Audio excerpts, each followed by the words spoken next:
m'appelle Ludovic Salvador et je joue dans 68 Mon Amour, très beau texte de Roger Lombardo.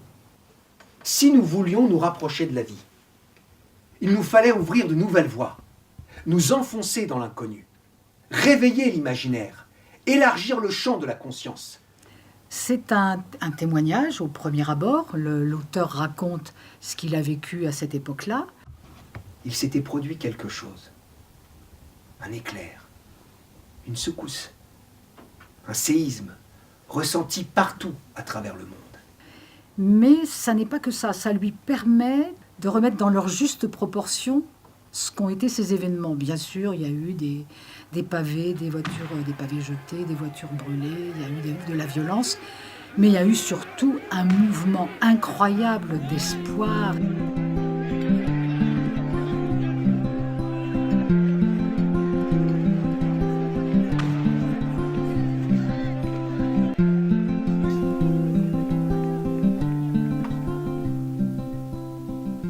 Nous n'avions rien, et pourtant, jamais nous n'avions possédé autant. On a les codes classiques du théâtre, à savoir qu'il se présente comme comédien. C'est lui qui vient accueillir le public, qui le fait entrer dans la salle, qui met en route les éclairages et qui vient prendre le livre dans lequel il y a le texte de Roger Lombardo et qui commence à le lire.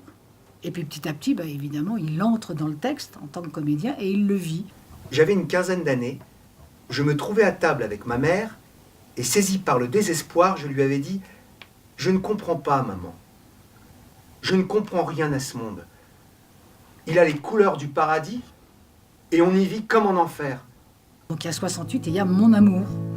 Donc c'est l'amour de l'auteur pour cette période, pour tout ce qu'il a vécu, et c'est aussi la rencontre avec sa femme.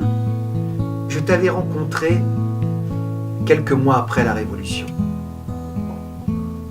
Et dès le premier regard, l'amour nous avait submergés. Que tu es belle.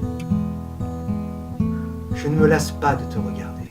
J'ai le texte d'un côté, le comédien de l'autre. Il s'agit de faire chanter les deux ensemble. Et ça chante. C'est un texte poétique, politique, philosophique, engagé et surtout plein d'espoir. En te regardant dormir nu sous les étoiles, je mesure la grâce qui est la mienne. Et je formule un vœu, qu'une nouvelle génération se lève et fasse que notre espèce accède enfin à la vie.